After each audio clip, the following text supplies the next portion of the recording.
Boa noite, irmãos. Minha voz não está muito boa. Provavelmente eu vou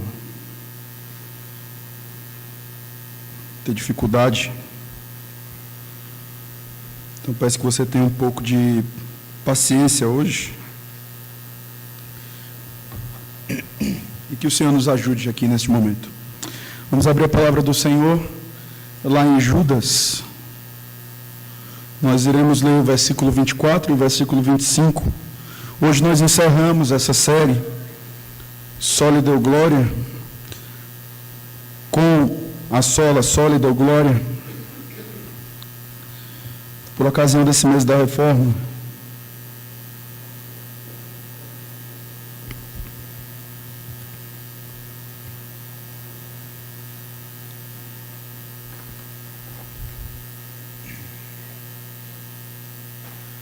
Leiamos a palavra de Deus. Ora, aquele que é poderoso para vos guardar de tropeços e para vos apresentar com exultação, imaculados diante da sua glória, ao único Deus, nosso Salvador, mediante Jesus Cristo, Senhor nosso, glória, majestade, império e soberania antes de todas as eras e agora e por todos os séculos. Amém. Vamos mais uma vez orar. Senhor, graças te damos mais uma vez, como foi dito aqui, por este tempo que o Senhor separou para que pudéssemos estar aqui como igreja, louvando o teu santo nome, bendizendo o Senhor.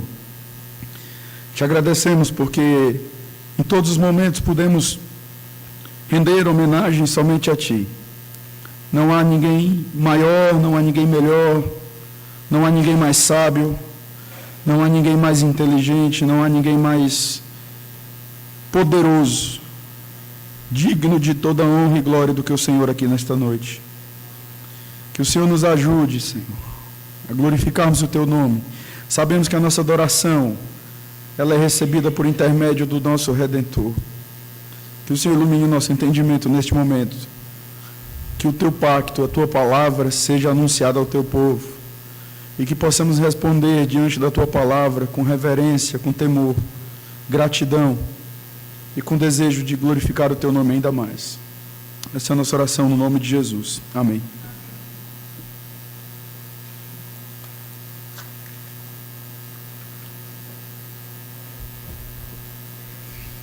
Irmãos, ontem nós completamos mais um ano de reforma protestante.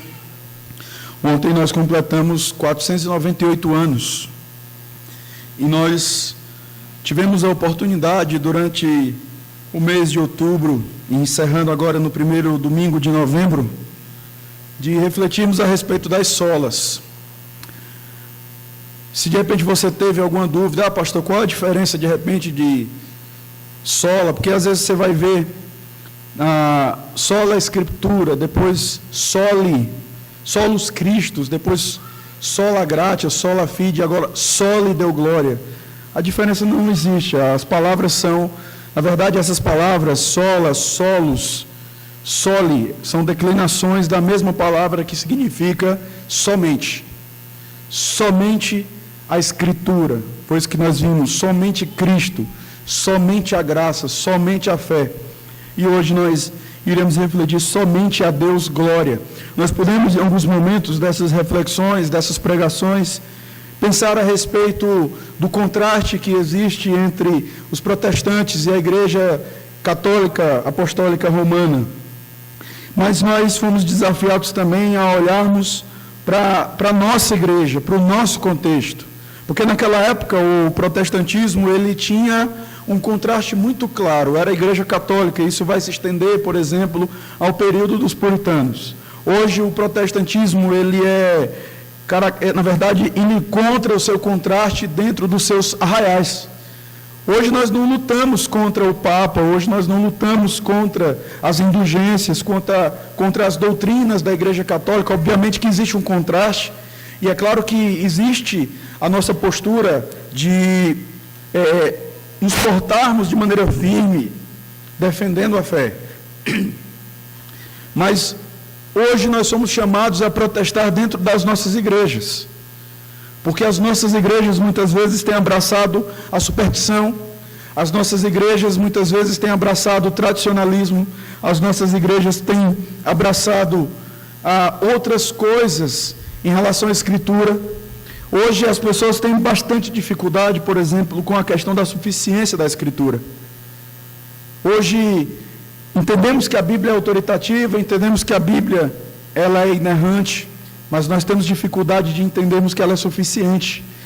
E basta você ver, por exemplo, a grande luta que aquelas pessoas que são adeptas do aconselhamento bíblico, na verdade todo cristão deveria ser, a grande luta que essas pessoas enfrentam por conta do integracionismo, de pessoas que querem colocar ideias da psicologia e tantas outras coisas no aconselhamento, entendendo que a Bíblia não é suficiente para tratar os problemas humanos, os problemas especialmente dos cristãos.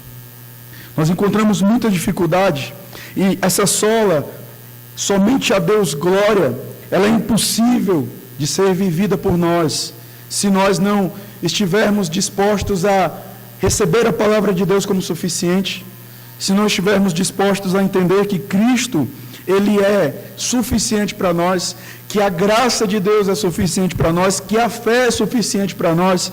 Se essas coisas não forem suficientes, irmãos, como nós iremos glorificar ao nosso Deus? A igreja, ela encontra bastante dificuldade, por exemplo, em conceituar a glória do Senhor. O que é a glória de Deus? Será que já nos perguntamos? Será que já refletimos sobre isso? Ou será que estamos tão preocupados em querer algo mais simples? A fé não precisa dessa profundidade toda, pastor. A fé não precisa dessa reflexão toda. Será que nós preparamos os nossos corações para estarmos aqui?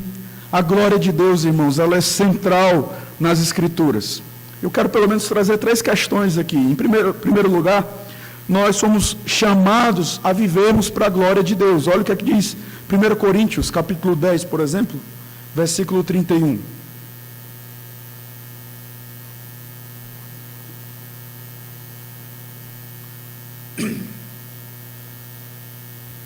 1 Coríntios capítulo 10, versículo 31. A palavra de Deus diz: portanto, quer comais, quer bebais, ou façais outra coisa qualquer, fazei tudo para a glória de Deus. É a ideia do que nós vemos na primeira pergunta do Catecismo Maior e do Breve. Qual o fim principal do homem? Glorificarmos a Deus e gozarmos para sempre, gozá-lo para sempre, nos satisfazer nele para sempre. Essa é a nossa finalidade, a nossa existência. Mas o que significa viver para a glória de Deus? Viver para a glória de Deus é nada mais, nada menos do que viver segundo Cristo. Cristo reflete a glória do Senhor.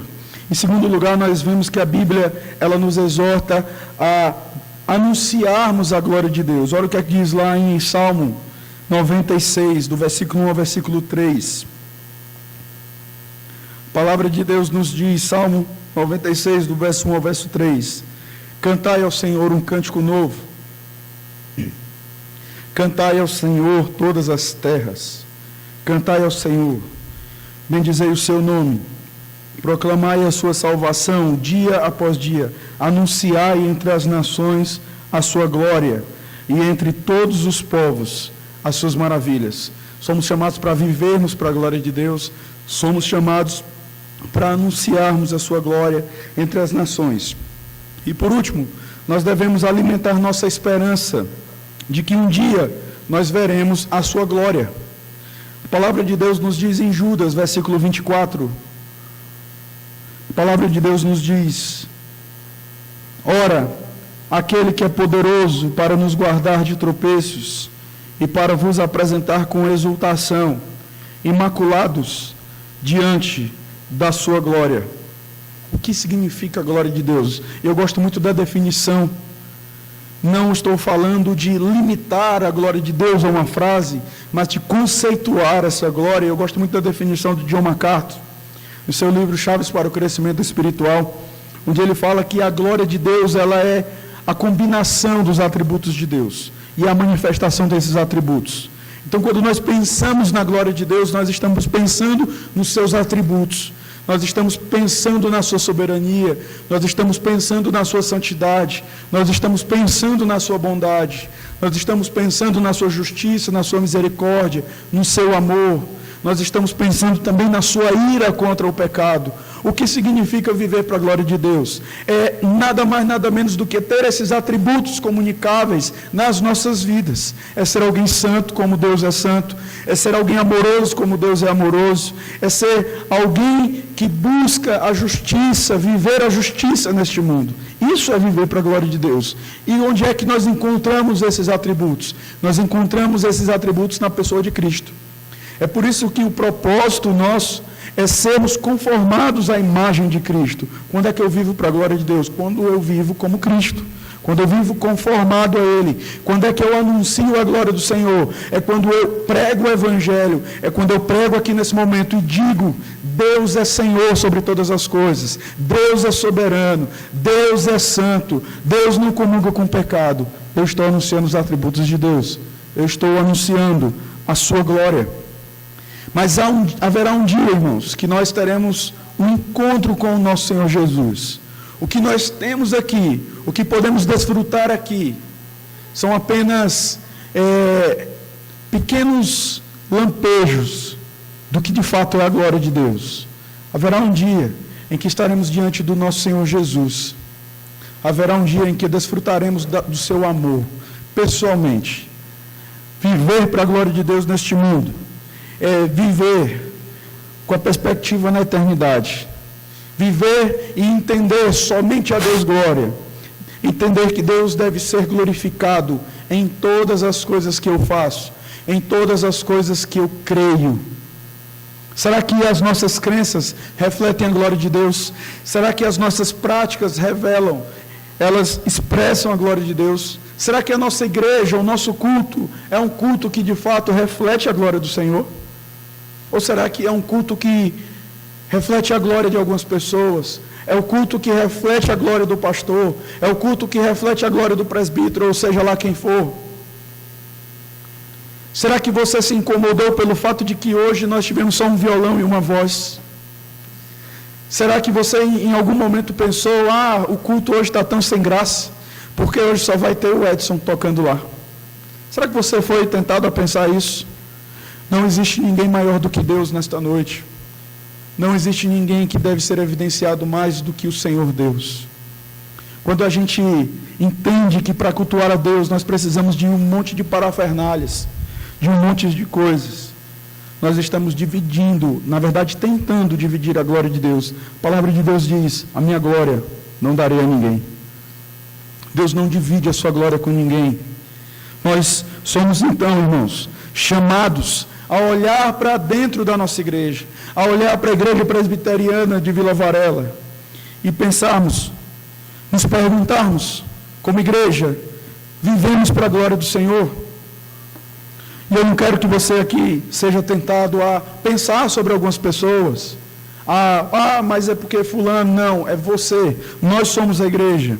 Eu quero apenas trazer um breve contexto desse texto que nós lemos, para que a gente possa entender por que Judas chega nesse momento. Nós temos aqui no versículo 1, Judas falando a respeito daqueles irmãos, dizendo quem eles são. Judas diz: Judas, servo de Jesus Cristo e irmão de Tiago. Quem são essas pessoas a quem Judas escreve essa carta? Judas diz: essas pessoas, elas são chamadas, elas são amadas em Deus Pai e são guardadas em Jesus Cristo. A ideia da carta é que Judas, ele tinha algo em mente, mas ele muda radicalmente a sua ideia por conta da infiltração de alguns falsos profetas dentro da comunidade. Você vai ouvir muito isso. Não é que o pastor está sendo repetitivo, não é que qualquer pastor ou presbítero aqui seja repetitivo, é porque essa é a grande questão enfrentada pelos autores do Novo Testamento. Eles estavam lidando com pessoas que eram de má fé, estavam dentro da igreja, pregando um evangelho diferente. Olha o que é que Judas diz no verso 3. Amados, quando eu empregava toda a diligência em escrever-vos acerca da nossa comum salvação, foi que me senti obrigado, a corresponder-me convosco, exortando-vos, ou seja, encorajando vocês a batalhardes diligentemente pela fé, que uma vez por todas foi entregue aos santos. Por quê? E aí ele dá a resposta no versículo 4. Pois certos indivíduos se introduziram com dissimulação, os quais desde muito foram antecipadamente pronunciados para esta condenação, homens ímpios, que transformam em libertinagem a graça de nosso Deus e negam o nosso único e soberano Senhor, Jesus Cristo. A palavra de Deus, ela diz para nós que essa luta, essas pessoas que pregavam um evangelho diferente, elas estavam dentro da igreja. Observe, essa questão não é uma questão nova. Essa questão é uma questão já enfrentada pelos apóstolos. Como igreja reformada, irmãos, nós temos que abrir os olhos para aquelas pessoas que estão dentro do nosso contexto, ensinando questões que não vão de acordo com a palavra de Deus. De repente, essas pessoas não se pronunciam de maneira clara, porque muitas vezes não tem coragem, mas chegam muitas vezes cutucando o amigo do lado e falando: você ouviu isso aí que o pastor falou, isso aí não tem nada a ver com a Bíblia. Os falsos mestres, eles não se revelam tão claramente muitas vezes dentro da igreja presbiteriana. São aquelas pessoas que de repente disseminam o erro por uma mensagem, por um e-mail. Essa é a nossa realidade. Pessoas infiltradas, falando coisas que revelam um Deus totalmente diferente. Mas Judas continua falando a respeito desses falsos mestres. Olha o que é que diz o verso 8. Ele vai trazendo uma descrição dessas pessoas. Estes, da mesma sorte, quais sonhadores alucinados, não só contaminam a carne, como também rejeitam o governo e difamam autoridades superiores. E às vezes a gente olha alguns movimentos de rebeldia e a nossa tendência é achar: não, é questão de opinião, pastor. Como assim, irmãos? É falta de temor a Deus. Obviamente que ninguém deve uma obediência cega à liderança da igreja, mas a obediência à igreja, à liderança, ela deve ser como obediência ao Senhor, até onde essa liderança não fere os princípios da palavra de Deus. Mas será que nós estamos atentos para isso? Olha o que é que diz o versículo 12.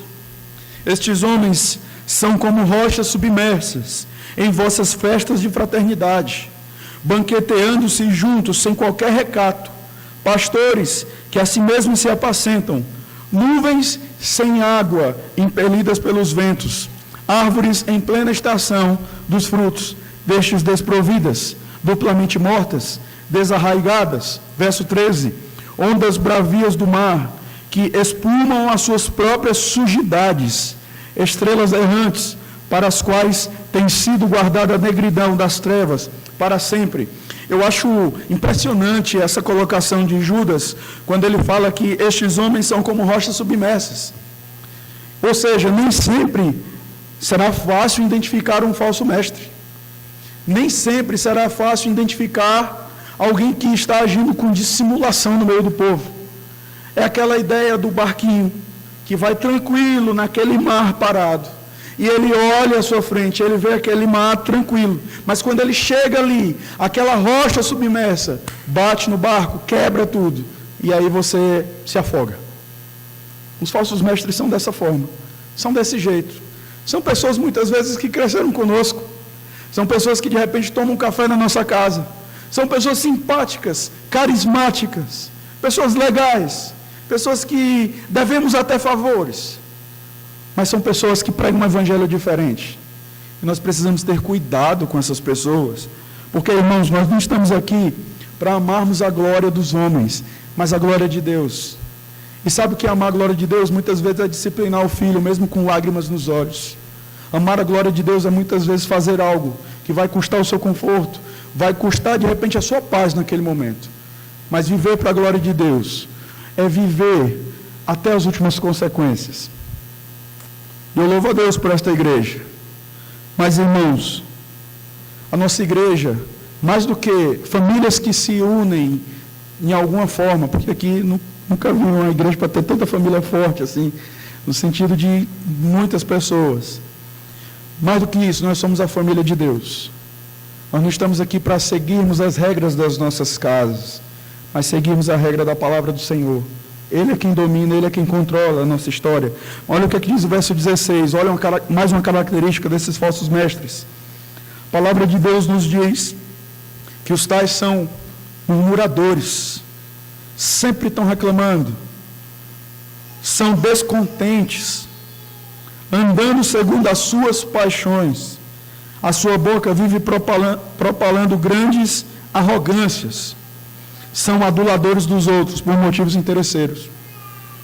Será que isso está longe de nós? São perguntas. São perguntas. Eu sei que eu não estou pregando na China, eu estou pregando aqui. Será que esse é o nosso contexto?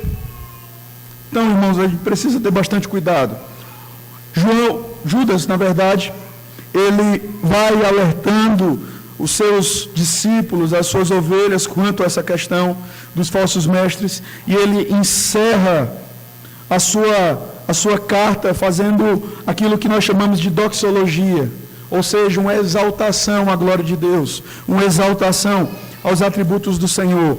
E Judas vai dizer: olha, Deus é poderoso para sustentar vocês, para guardar vocês do erro. Por que isso? Porque aquelas pessoas estavam atribuladas. Algumas pessoas, de repente, podemos imaginar isso tranquilamente, até mesmo, de repente, da própria casa, amigos estavam sendo enganados pelos falsos ensinos. Olha o que é que diz o versículo 22. Isso mostra para nós que algumas pessoas estavam até aderindo aos ensinamentos errados. A palavra de Deus nos diz: e compadecei-vos de alguns que estão na dúvida. Algumas pessoas, algumas ovelhas, estavam absorvendo aquele ensinamento errado. E Judas chega para consolar o coração daqueles irmãos e dizer o seguinte: olha, aquele que é poderoso para vos guardar de tropeços e para vos apresentar com exultação, imaculados diante da sua glória, ao único Deus, nosso Salvador, mediante Jesus Cristo, Senhor nosso, glória, majestade, império e soberania antes de todas as eras, e agora e por todos os séculos. Amém. Diante disso nós temos uma questão, uma pergunta: por que nós devemos louvar a Deus? Será que é somente porque completamos mais um ano de reforma?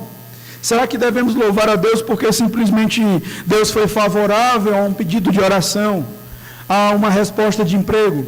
Nós devemos louvar a Deus pelo que Ele é. Estamos cansados de saber disso. E é exatamente isso que o texto mostra para nós. Se nós queremos viver o só lhe deu glória, não só como um aspecto histórico, uma coisa que acontece uma vez no ano, nós devemos meditar quem é Deus, o que é que a Escritura mostra para nós sobre Deus. Sim, nós somos convidados a louvarmos a Deus por aquilo que Ele é. E o que é que Deus é? A palavra dele mostra para nós. Versículo 24. Aquele que é poderoso.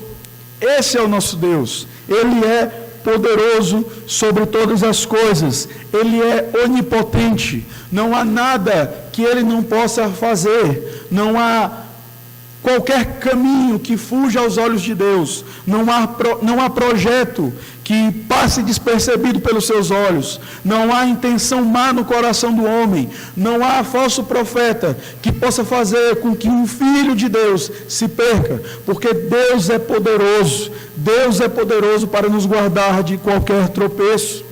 A obra que Deus começou na Igreja Presbiteriana de Vila Varela, ela continuará, porque a sua causa não é uma pessoa, não é alguém especificamente. A causa da mudança da igreja é o próprio Deus.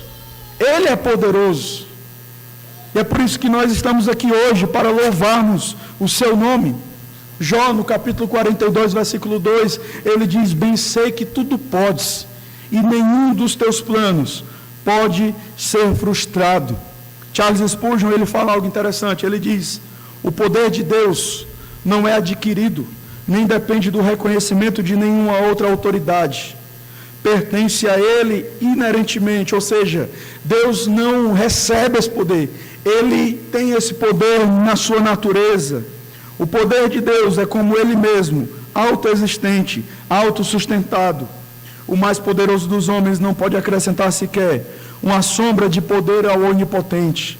Ele não se firma sobre nenhum trono reforçado, nem se apoia em nenhum braço ajudador. Sua corte não é mantida por seus cortesãos, nem toma ele emprestado das suas criaturas o seu esplendor.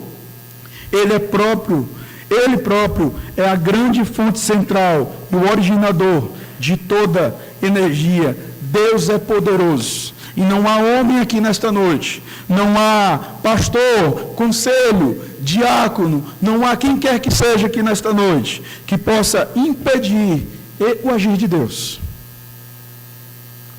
A quem temos atribuído a reforma na nossa igreja? Ao Deus poderoso.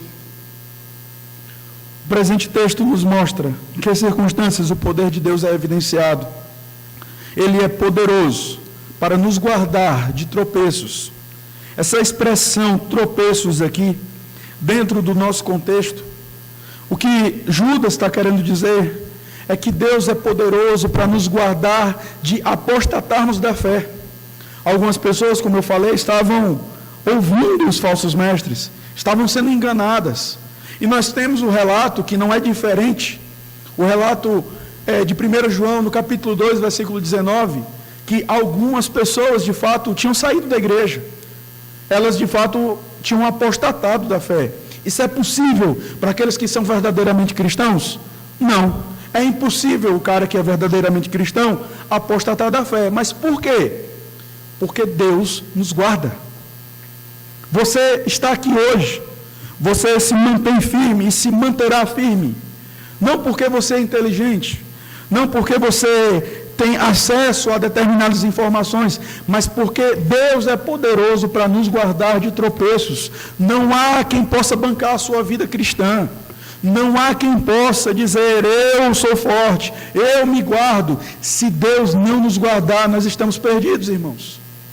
Somente a Deus toda a glória, porque somente Ele é quem me guarda. E é exatamente isso que Judas está preocupado em dizer logo no início da sua carta. Aos chamados, amados em Deus Pai e guardados em Jesus Cristo. Se amanhã, se daqui a 5 anos, se daqui a 1 ano, se daqui a alguns meses, eu não sei, se daqui a algum tempo, essa igreja chegar a mudar de pastor, a igreja vai continuar firme, porque o Supremo Pastor vai continuar regendo essa igreja. Porque Ele é poderoso para vos guardar. E não qualquer pessoa. 1 Pedro capítulo 1, versículo 3 ao versículo 5, a palavra de Deus nos diz: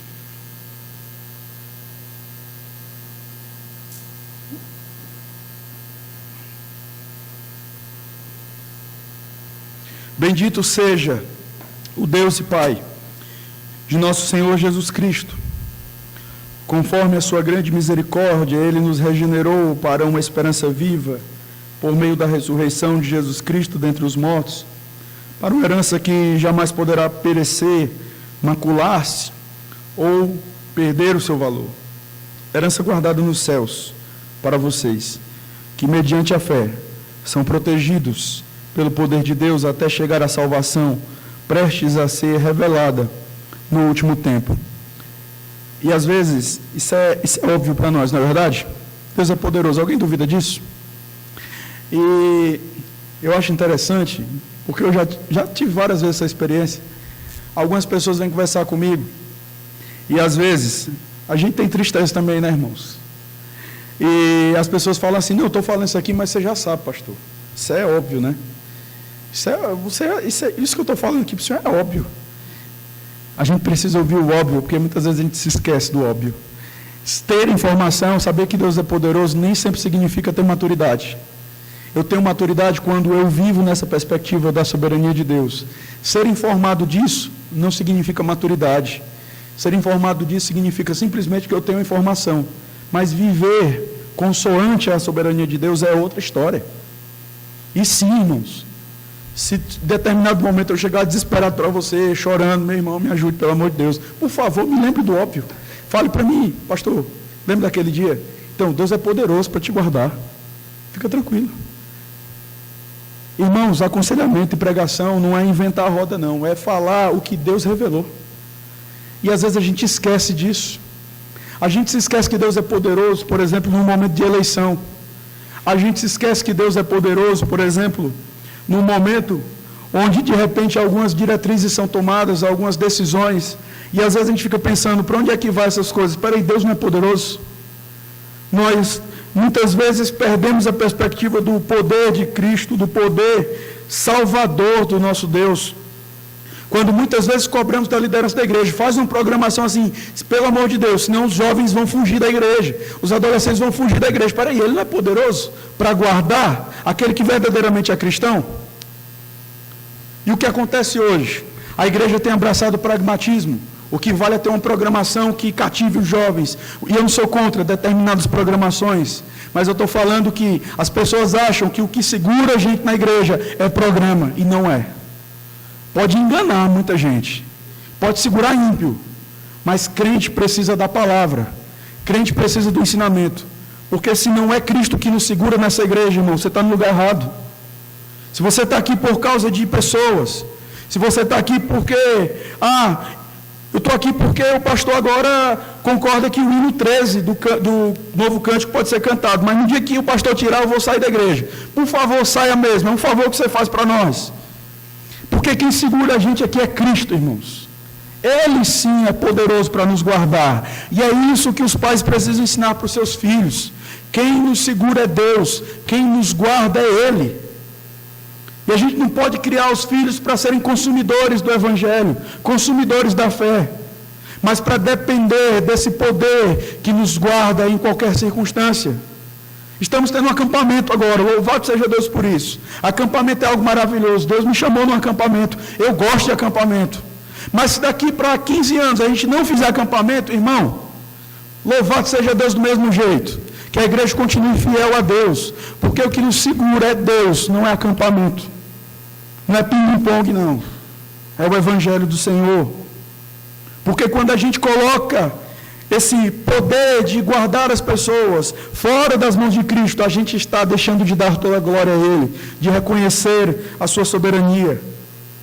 Nós temos textos que nos mostram isso claramente. Eu apenas vou ler 2 textos. Em João capítulo 6, primeiro no verso 37. Todo aquele que o Pai me dá, esse virá a mim.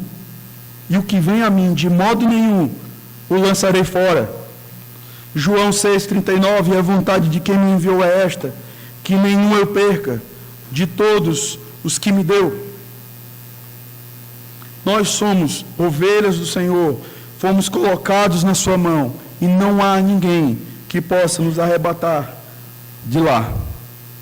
Então, quando você vê de repente alguém na igreja, que diz, não quero mais saber dessa igreja, não quero mais saber de nenhuma igreja, pergunte para essa pessoa sem medo, que Deus é esse que você serviu até hoje? Que evangelho é esse que você abraçou? Não, é geralmente assim, porque Adão ele já deixou o exemplo para nós. Não, a culpa é de Eva. A culpa é sempre a culpa de alguém, nunca é a culpa da pessoa. Aí você pergunta, que Deus é esse que você serve? Se você, assim, estiver disposto a perder essa amizade, se você estiver mais preocupado com a glória de Deus, Deus é poderoso para nos guardar de tropeços. Deus é poderoso também para nos apresentar com exultação. Olha o que é que o texto fala. E para vos apresentar com exultação, imaculados diante da sua glória. O que Judas está falando aqui não é de perfeição, mas isso aqui está baseado na obra justificadora de Cristo. Significa que você é perfeito hoje? Não. Nós pecamos, irmãos. Infelizmente pecaremos até o último segundo da nossa morte. Tem jeito. Essa desgraça está no nosso coração. Agora, quando a palavra de Deus diz que Ele nos apresentará imaculados, Ele nos apresentará com alegria diante da sua glória, significa que em Cristo nós somos vistos agora como pessoas perfeitas. Pelo que Ele fez, não por aquilo que eu fiz. Observe, irmãos, Deus ele faz muito mais do que nos perdoar. Deus nos considera justos. Deus nos considera imaculados. Quando Deus olha para nós, Deus nos vê como justificados. Sabe o que é que significa? Como pessoas que cumpriram perfeitamente a lei de Deus. Será que nós temos essa dimensão? Que Ele é poderoso para nos apresentar assim diante do Pai. Que Ele é poderoso para nos apresentar sem ruga, sem mancha, alegre, feliz, porque somos a sua noiva, somos o seu povo. É por causa dele, irmãos, que seremos apresentados assim. 2 Coríntios capítulo 11, versículo 2, a palavra de Deus nos diz: o zelo que tenho por vocês é um zelo que vem de Deus. Eu os prometi a um único marido, Cristo, querendo apresentá-los a Ele como uma virgem pura. Efésios capítulo 5, versículo 27. E apresentá-lo a si mesmo como igreja gloriosa, sem mancha, nem ruga, ou coisa semelhante, mas santa e inculpável. Sabe o que é que Cristo faz? Ele nos tira do corredor da morte, daquela lista extensa, eterna, na verdade, porque a nossa ofensa é contra Deus. E Ele simplesmente agora nos considera justos. Diante da lei somos irrepreensíveis. Diante da lei somos inculpáveis. Estamos indo em direção à glória. E não passaremos pelo trono onde as pessoas serão condenadas, porque a nossa condenação foi satisfeita em Cristo. Nós devemos louvar o nosso Deus por isso, porque Ele nos livrou do inferno. Não é só porque Ele dá o pão, não é só porque Ele nos dá o necessário, mas é simplesmente por aquilo que Ele fez por nós. Ele nos livrou do inferno. Será que nós temos louvado a Deus por sua proteção constante em nossas vidas? Nós temos agradecido ao Senhor? A nossa vida tem demonstrado essa gratidão, essa confiança? Será que você meditou sobre isso hoje? Ao vir aqui, por que nós estamos aqui hoje? Estamos aqui hoje para agradecê-lo por aquilo que Ele fez por nós em Cristo, irmãos. Ou será que estamos aqui para saber se o culto foi de acordo com o que eu achei legal? Precisamos, irmãos, agradecer ao Senhor por aquilo que Ele fez por nós. Quem é o seu Deus?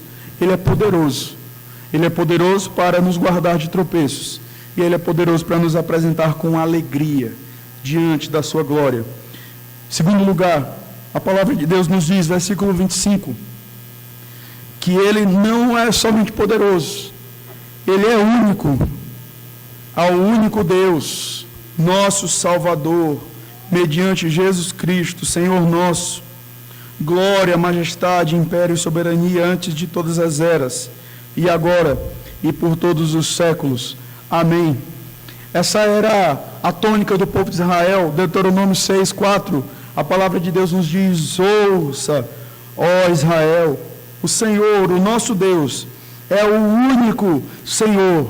E nós temos estudado sobre isso, por exemplo, em relação ao culto. Como é fácil nós caímos na idolatria. Como é fácil nós abraçarmos outros deuses. O que Judas está falando aqui, quando ele diz que o Senhor é único, ele não está falando, olha, dentre esses deuses pagãos, o Senhor é único. Não, não. Olha o versículo 4. Olha o que a palavra de Deus diz. Versículo 4. A palavra de Deus diz que certos indivíduos se introduziram com dissimulação, os quais desde muito foram antecipadamente pronunciados para esta condenação, homens ímpios, que transformam em libertinagem a graça de nosso Deus e negam o nosso único soberano Senhor Jesus Cristo. Eles negavam claramente a existência de Deus. Eles negavam que Ele era único. Sabe quando é que nós abraçamos a idolatria? Quando nós forjamos na nossa mente um Deus que não existe, um Deus que não é o Deus da Bíblia. John MacArthur, ele fala que a idolatria, ela não começa com um martelo, não. A idolatria, ela começa na mente. Quando você de repente acha que você pode viver em função de um Deus criado na sua cabeça. Um Deus que não é poderoso, um Deus que não é único. O nosso Deus único, Ele está na Bíblia. Se eu não leio a palavra, se eu não busco entender essa revelação, eu não saberei quem é esse Deus. E se eu não souber quem é esse Deus, não existe sólida glória, irmãos. É simples. Salmo 119, versículo 7. Render-te-ei graças com integridade de coração, quando tiver aprendido os teus retos juízos. A adoração a Deus, ela passa intimamente pelo conhecimento e pela obediência que nós temos à sua palavra. O nosso Deus é único. Ele não divide a sua glória com ninguém. Ele não divide a sua glória nem com uma concepção equivocada a respeito de Cristo, ou a respeito dele mesmo. Ele não divide. O ídolo que muitos têm adorado em nossos dias, ele é chamado de Jesus, mas não é o Jesus da Bíblia. É um Jesus que pode todas as coisas. Um Jesus que, conforme nós vimos aqui, a graça de Deus, ela foi agora transformada em libertinagem. Todo mundo pode fazer o que quiser. O Deus que nós abraçamos é um Deus único. E é impossível conhecê-lo à luz da revelação geral, ou seja, da criação. É por isso que Deus foi servido de revelar a sua vontade de modo especial na sua palavra. O segredo, irmãos, é o de sempre. É voltar para a Bíblia. É aquilo que o reverendo André já vinha falando desde o domingo passado. Não vai adiantar. Nós vamos ter, se Deus quiser, ano que vem, 3 encontros maravilhosos. 3 pessoas que virão aqui e certamente irão abençoar o povo. Mas essas questões, elas vão ser meramente questões contemplativas na nossa mente. Se a gente não entender que precisamos adorar a Deus de maneira privada, nossas devocionais, adorar a Deus em família, adorar a Deus coletivamente, e tudo isso conduzido pelo conhecimento da nossa palavra. Sabe por quê? A igreja se encontra com grandes dificuldades, porque a igreja se esqueceu da palavra. Isso já acontecia desde o período dos reis. Eu não lembro exatamente o nome do rei, se era Josias, mas a Bíblia fala que a palavra estava perdida dentro do templo. E parece que é isso que acontece com a igreja brasileira. A palavra de Deus, ela se encontra perdida dentro da própria igreja. As pessoas não querem voltar para estudar a Bíblia. As pessoas não querem dedicar um tempo do seu dia para ler a palavra de Deus.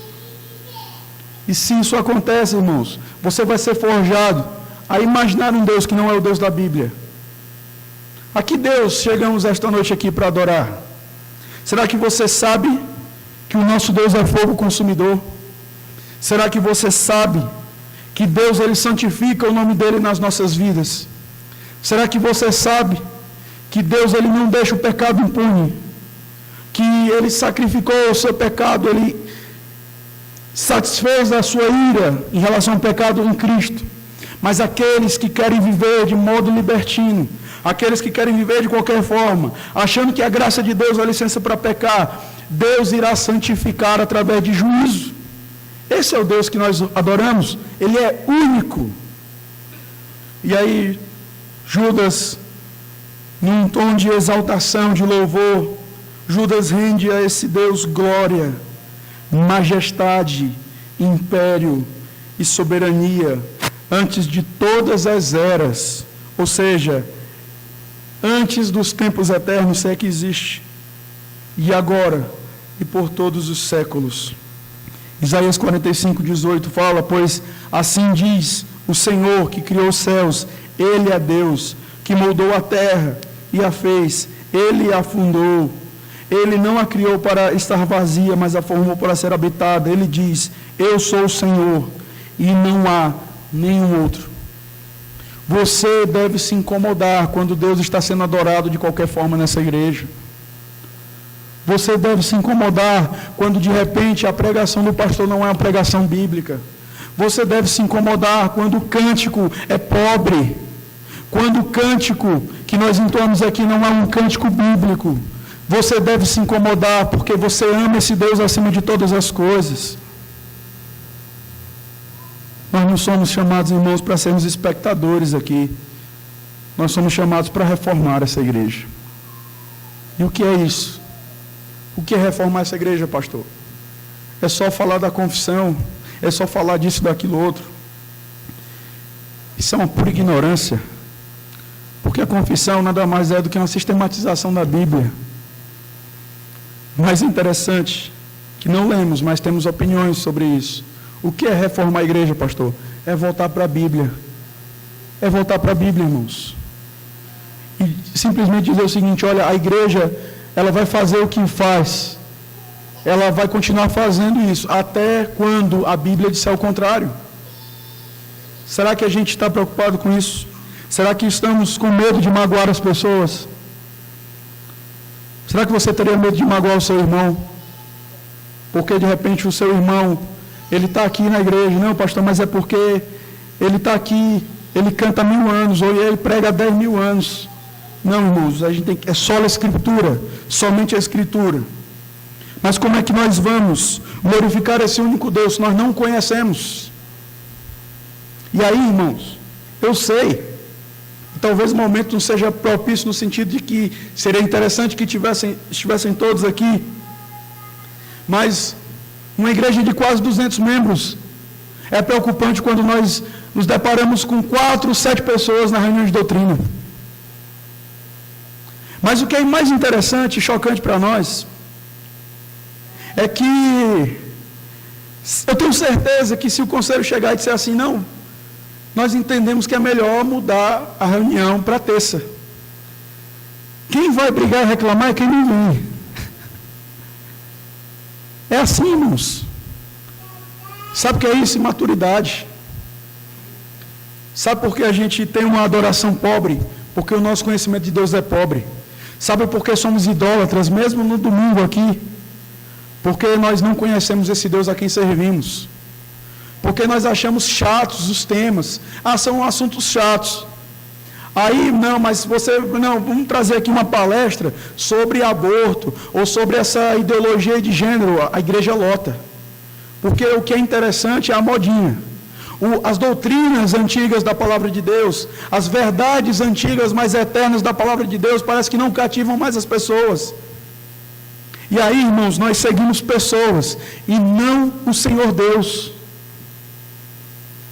Temos aprendido, temos estudado sobre temas importantes, justificação, a teologia do pacto, Cristo mediador, os decretos de Deus, a providência de Deus, a criação, a escritura, a trindade. Temas que as pessoas olham, mas isso não é relevante. Por que não, irmãos? A igreja, ela é idólatra porque ela conhece um Deus fraco. E ela conhece um Deus fraco porque a sua sede de Deus é fraca. Errais por quê? O que é que diz o Senhor Jesus? Não conhecendo as Escrituras. Oséias fala que o meu povo perece, porque os sacerdotes abandonaram a lei. Nós precisamos repensar essa questão. Por exemplo, quarta-feira agora iremos falar sobre adoção. E aí de repente você vai ser tentado a pensar, não, eu não vou. Por que não vem? Por que não vai? Não, eu não vou porque eu sei o que o pastor vai dizer. O que o pastor vai dizer? Que eu sou filho de Deus. Olha o conhecimento pobre de uma teologia tão importante, tão rica. Uma teologia que influenciou os escritos dos puritanos, tantas outras coisas. Tudo aquilo que eles faziam era ingratidão, a coragem deles era impulsionada tão somente pelo fato de saber que Deus era Pai.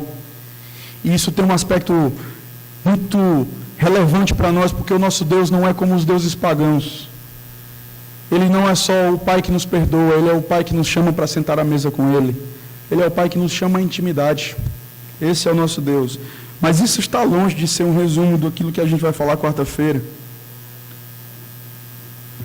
Em último lugar, irmãos, o nosso Deus, Ele além de poderoso, além de único, Ele é Salvador. Ainda no verso 25, nosso Salvador, mediante Jesus Cristo. Nada mais natural e relevante. Judas faz essa colocação aqui. Vocês foram salvos. Salvos de tropeços. Salvos dos falsos ensinos. Essa salvação é eficaz. Essa salvação não está baseada na obra de vocês. Essa salvação não está baseada naquilo que vocês podem fazer. Mas naquilo que Ele fez. Ele salvou vocês. Será que a gente tem meditado sobre isso? Olha o que é que diz 2 Timóteo, capítulo 1, versículo 10. Sendo agora revelada pela manifestação de nosso Salvador, Cristo Jesus, Ele tornou inoperante a morte e trouxe a luz e a vida, a luz, a vida e a imortalidade por meio do Evangelho. Nós temos agradecido a Deus por ter nos libertado, nos livrado, na verdade, do inferno. Mas isso é tranquilo, pastor, eu sei que Deus é o Salvador, mas temos gratidão por isso. Ele nos salvou, você sabe de quê? Será que saberemos explicar para alguém? Para alguém que perde a razão da nossa fé? Por favor, você foi salvo de quê? Sabe aquele tipo de pergunta? Eu me deparo com isso de vez em quando. Uma pergunta que você nunca parou para refletir. Por quê? É verdade. Será que alguém já te perguntou? E as crianças, elas são especialistas em fazer esse tipo de pergunta para nós. Pai, mãe, você disse que foi salvo, mas salvo de quê? Aí pronto, acabou, desmontou você, porque você nunca parou para refletir sobre isso. Será que estamos aqui por uma questão de conveniência familiar? Será que temos gratidão no coração por esta salvação? Irmãos, esses são os motivos pelos quais nós devemos render a Deus toda a glória, toda a honra, toda a sabedoria. Prepare o seu coração para vir no domingo à noite cultuar a Deus, porque você estará diante daquele que é poderoso. Prepare o coração, venha concentrado, chegue aqui, sente-se, esteja orando. É um exercício que todos nós vamos aprender, todos nós. Não é questão de legalismo, não é questão de mostrar uma falsa piedade para as pessoas, mas é um entendimento que eu tenho. Eu estou aqui nesta noite, para juntamente com os meus irmãos, cultuar a Deus, louvar o meu Deus, que é poderoso para me guardar, que é Salvador, que é único. Esse Deus, irmãos, separou esse tempo, conforme foi dito pelo presbítero Eduardo, para ouvir as nossas vozes, para ouvir a gratidão do nosso coração. Será que nós podemos entoar este cântico de louvor? Peço mais uma vez perdão aos irmãos pela minha voz. Que o Senhor tenha misericórdia de nós e nos ajude a vivermos em função da sua glória. Faça isso amanhã, faça isso hoje, peça perdão a Deus, reveja a sua leitura bíblica, reveja o culto doméstico na sua casa. Está precisando de ajuda? Nós estamos aqui para isso, para nos ajudar. Você pode ter certeza, porque tem uns irmãos aqui, e eu gostaria que fosse toda a igreja, porque a gente vai ter maturidade quanto a isso. Nesse dia, a gente vai poder viver aquilo que Tiago diz, confessar os nossos pecados uns aos outros. Mas hoje a gente não pode. Mas a gente precisa caminhar nessa maturidade. Precisamos caminhar e fazer isso. Eu falo pode no sentido de todos. É claro que Deus sempre providencia e é ordem do Senhor. Confesse os nossos pecados uns aos outros. Deus tem os seus filhos. Deus tem aqueles que são maduros na fé. Que o Senhor nos ajude. Muitas vezes estou precisando de ajuda. Ligue para uns irmãos aí, ora por mim, me ajuda, me aconselha nisso, estou precisando de uma orientação. Você, eu creio que precisa também. Então, que a gente possa procurar um ao outro e com certeza Deus vai nos ajudar nessa comunhão através da sua palavra a glorificarmos o seu nome ainda mais. Vamos orar.